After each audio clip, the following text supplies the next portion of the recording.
What's up, guys? Welcome to Daily Dose of Reddit. This is your host, Zach, and today's subreddit is r/IDontWorkHereLady. This story's called, I Set Myself Up. There are a few details you need to know before the story can begin, and I apologize about it being long, but you get to see it in real time. I lived in a town that was kind of out of the way that was separated into distinct areas. One was the general populace trying to get out of LA. Another was the retired upper middle class trying to get out of LA and thought they were cowboys. Second, I have anxiety, so every day is an adventure for me. Glass half full. This gets me into trouble at stores because I act awkward as hell. People don't think, "Aw, they're shy, how cute." They see me and are like, "They be stealing, look at that sweaty mess." Lastly is that I was born a woman but could easily pass as a drag queen because of my size and appearance. Why does this matter? They don't make girly shoes in my size. Sometimes I can squeeze into a size 12, sometimes. Why does that matter? That's why we are here this day. I was in a small department store, the only one in town, and had done my usual. Find every size 12 that I like the look of and throw it in a cart, go over to a bench and try them all on.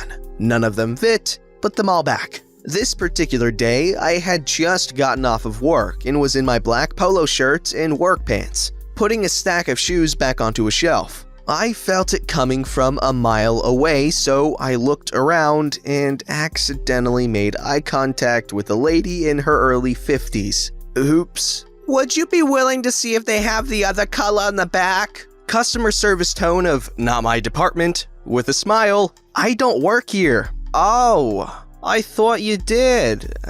She squints at me, and I smile back. Employee rushes over and glares at me. "I can help you, ma'am." I walked away feeling like a jerk because despite the fact this happens a lot, I'm still not good at reacting to it. That feeling didn't last long.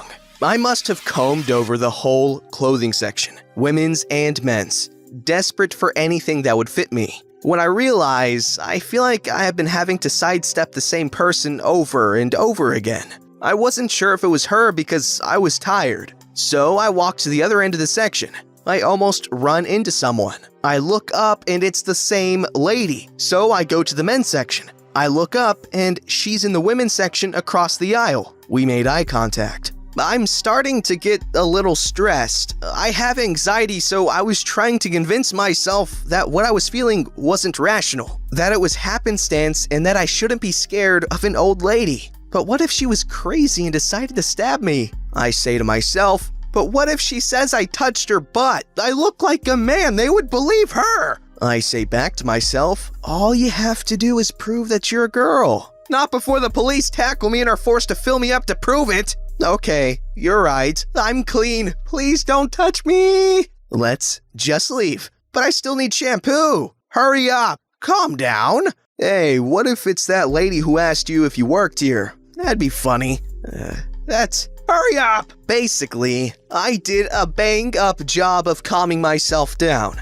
I race over to the soap section across the store, looking all around me to make sure she wasn't there. I grabbed my shampoo and started fast walking to the register when boom, there she is again, walking the opposite way. I mentally scream and we make eye contact and she makes a face like she just missed catching me as I take a wide berth around her. This store is known for being slow, but I try to pick the shortest line. I could tell that the people around me knew there was something wrong with me. I don't know if I was having an actual low-grade panic attack or if my face was just super flushed. The guy in front of me starts getting rung up when I feel a cart bump into me. I look up and it's the freaking lady. And I must have had a mortified look on my face because she kinda sees it and puts her head down. I'm done. I'm panicking and a high blood pressure filled haze. I look at the register, willing her to save me, call security, anything. I was probably super red and sweaty because she asked awkwardly,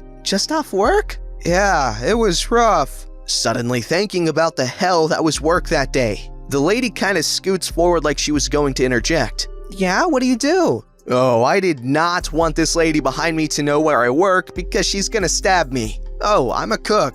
Not lying, I just cook fast food. The cashier recognizing my name tag, "Oh, you work at Redacted. Hey, do you know Crystal? She used to work there." Me, shook, yeah, she's my manager over there." Realizing what I had done, I looked back at the lady who had stepped back and was looking down, red-faced. The rest of the order goes smoothly, and I get outside and just sit on the bench because I didn't want her to know what my car looked like. She comes out, we make eye contact again, and she even turned redder and slinks off to get to her car and drives off. I sit there for a minute, both because I'm still scared and pretty sure I just had a low-grade panic attack. I go through the stages of grief: shook, despair, sadness, anger, and logic. That bimbo was following me, trying to keep an eye on me so that when she finally found someone who worked there, she could tell them that I had lied to her about not working there. And when she realized her mistake, she got slightly embarrassed and scuttled away. Meanwhile, she gave me a panic attack, and there are no repercussions. Needless to say, I went home and... This story's called, "I Work Here, but That's Not My Job." I work at a fairly well-known tutoring center around my area. Our rates are pretty high, but we still get a lot of clients because we offer a very specialized program. I work here as an administrator as a part-time job, while earning my degree in the business field. I handle a lot of office work, as well as delegating the center as a whole. On what would have been a nice Tuesday afternoon, the devil Karen has finally made an appearance in my life. Here's the cast. Me, Karen, awful lady. Around 2:20, an hour before my center officially opens for students, Karen and her son, maybe 8 to 10, walks into the center. Not only that, she barges into my office without knocking or even a warning. I figure she must be in a rush, so I go out and greet her the way I typically do. "Hello, welcome to Learning Center. My name is OP. How can I help you today?" "I want to enroll my son here." "Okay, that would be no problem. Is there a program specifically you're looking for?" "Obviously, you think I'd take him here if he didn't need help?" "Oh, I'm sorry, ma'am. That's not what I meant." I start listing our services provided and tell them that there are steps to apply, such as an assessment test, a deposit, and an appointment slot, because our sessions are appointments only. I also mention our fees because they are slightly higher than other nearby learning centers. With no regard to the information I'd given her, Karen then proceeds to walk him out of my office and through the door to the class where most of our tutoring sessions take place. My tutors, who are in there prepping their lesson plans for the day, look at me confused, whereas I just shook my head. She tells him to sit down and that she will be back. Karen turns to me and says, "Okay, now go teach him. I'll be back in an hour, and I don't want any of those lazy tutors. I want you." "Sorry, I'm afraid I can't do that. I'm not actually a tutor. I'm an administrator here and handle primarily the paperwork." "Stop being so lazy. Why would you get a job at a learning center if you're not gonna teach?" At this point, my patience was almost non-existent.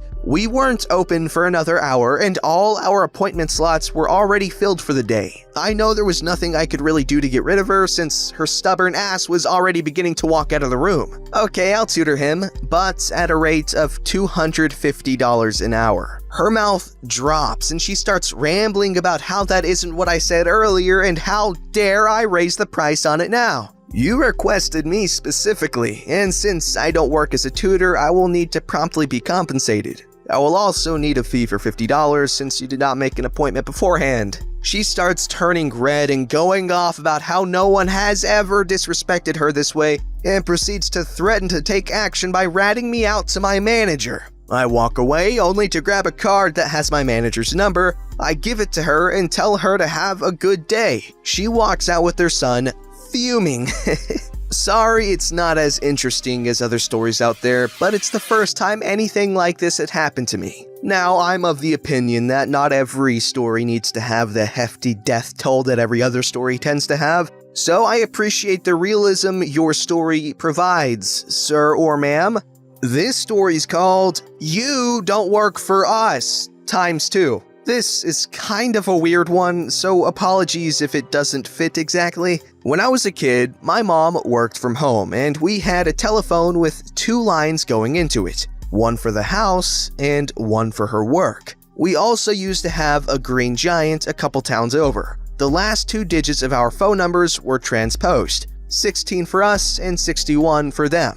About twice a month, someone would call at any and all hours of the day and night asking if they had to come in or what time they should be there. Being that my mom had her business, when this first started, she was confused as hell. Most people would naturally apologize profusely, but a lot of times people would hang up, then immediately call back again because of a misdial. It went on for 8 years. At some point, Mom started screwing with the people and telling them that they could have the day off, or that they should come in when they didn't have to. In hindsight, I guess that was kinda mean, but she did call Green Giant to complain nicely that their employees were derps. Then we moved out of state. She got a new number for the business and people immediately started calling asking if they could come in for a job interview, what time we open or close, and if the position was still available. Of course, Mom would reply with, "No, we're not hiring," and everything she thought was aimed toward her business like her actual business hours,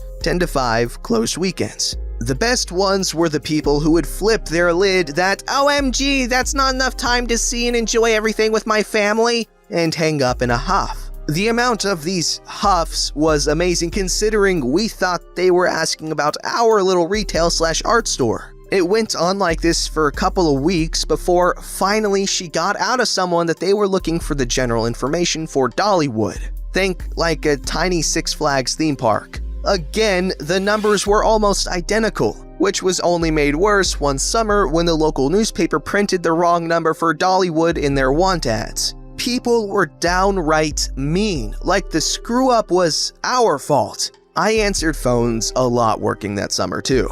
Some would not accept it wasn't the business that they thought they were calling, despite us answering with our business name. Others argued that what they called was the right number, so clearly it was our mistake we didn't get the hiring memo. I guess they thought we were a department of Dollywood? And how dare we slander poor Dolly's name like that, pretending to be her business? After about 3 months of dealing with crap and insults, Mom changed her number. We did call the paper to ask if they'd fix the newspaper ad, but they never did despite saying they would. To this day, I'm paranoid of answering numbers I don't recognize. Okay, so this was actually a very unique twist to the whole I Don't Work Here Lady formula, I guess. It's cool seeing stories like these, and it kind of reminds me of my current number, which I've had since 2014? Anyways, the dude who had my number previously, his name is Rich or Richard, whichever one. And consistently, I think the last time I got a text was like last month or something. Every once in a while, I'll get a text saying, "Hey Rich, da-da-da-da-da." I'm just like, dude, how have you not texted this dude for like 5 years and now you're texting him again? Like, the messages I would get, they're super casual, okay? And so I've had this number for 5 years, and if they haven't texted him for 5 years, why are they being so casual? Okay, if you're being that casual, you should know that this is not his number anymore, right? Like I'll get something like, "Hey, what are you doing for dinner?" or something like that. Or one time I got a super dramatic message and I was like, dude, it was a freaking essay filled with unparalleled vulgarity. Okay, it was just insane, but it was kind of funny because he was like, "Anyways, Rich, don't believe anything this dude's saying," or something like that. And I was like, this isn't rich, this is poor. It's just the juxtaposition was so funny because the original message was like 3 Odyssey lengths long, and I'm like, this isn't rich, this is poor. I don't know, I'm funny. This story's called "I'm Here for an Interview. I Don't Work Here, Ma'am." This happened a while ago, and I thought, why not talk about it? The thing was that I'm in the hospitality industry. Not gonna state which exactly, but the idea is that the place is really classy, expensive, and is at a touristy area. For my interview, I technically had to talk to the HR manager first before talking to the department manager. After talking to the HR manager, I was brought to this room where it was not too filled with customers. But the main idea is that there's people. I had to wait for the department manager to come, so the first bright idea was that, oh, why not explore the room? HR was cool with me exploring the room. Now, I was exploring the room, pretty amazed with the stuff there. The servicescape and the ambiance was really nice and all, and I was looking around when I walked past this lady. The lady suddenly called me and asked, can you get me a glass of water for my child? I was honestly really surprised since the clothes I was wearing was not similar to the place's uniform at all. I was wearing a black blazer, formal and all, but the employees' uniforms were not black. Well, I couldn't say I was working here because that might cause the lady to explode at me when I was at an interview. I decided to get a glass of water for the child, making sure it was not too full and that the child was holding the glass with 2 hands. The lady followed by asking if she could have some creamer. Now I looked at the table. There were no creamers. I don't know where it is. I don't work here. I said sure and asked for one of the employees to get creamer for the lady instead. I immediately went to sit down and just wait after that. It was really awkward. I didn't really know what to do after that, honestly. Surprisingly enough, while I was still waiting for the department manager, the lady was nice enough to come close to where I was sitting and said sorry to me. I just acknowledged it and said no worries and all, but it was just awkward after that. Cuts to the ending. I am hired by the place, but I will be working in another department instead. I'm honestly happy since the other department looks really tiring but fun to work at. I'm honestly thankful that I'm hired now, so cool. This story's called Didn't Get Arrested Because the Officer Thought I Did Work There. This happened about 6 years ago, right before my old car gave up the ghost. The turn signal knob had gotten caught on my coat about a week prior to this and had snapped completely off, sadly taking with it my ability to turn on my headlights. I was leaving my job that night and had to be parked up the road. As I had needed to do for the previous week, I brought a pair of needle-nosed pliers with me so that I could jam them in the steering column where the turn signal knob used to be and manually turn on the headlights. As luck would have it, I had a bit of trouble getting them on that night but managed to turn them on right as a police cruiser drove past me on the road. Must have seen my ass half hanging out of the car, jamming something into the steering column because as he rounded the corner and went out of sight, I saw reflections of red and blue lights flashing in the trees.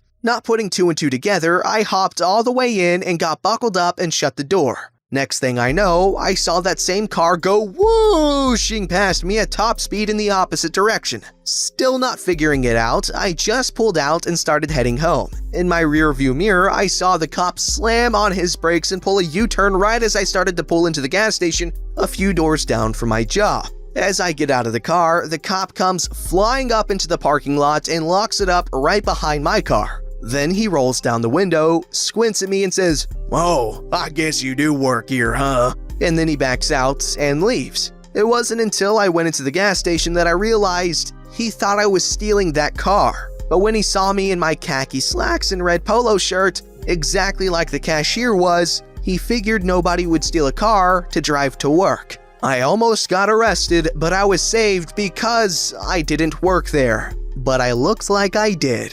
You see, with that title, I was going into the story expecting a crime story where he actually does do something wrong, but the cop was like, "Oh, he works here, he's not doing anything wrong," and then you let him go. But I'm glad it wasn't actually like that. Don't forget to like, subscribe, and hit that bell to never miss an episode.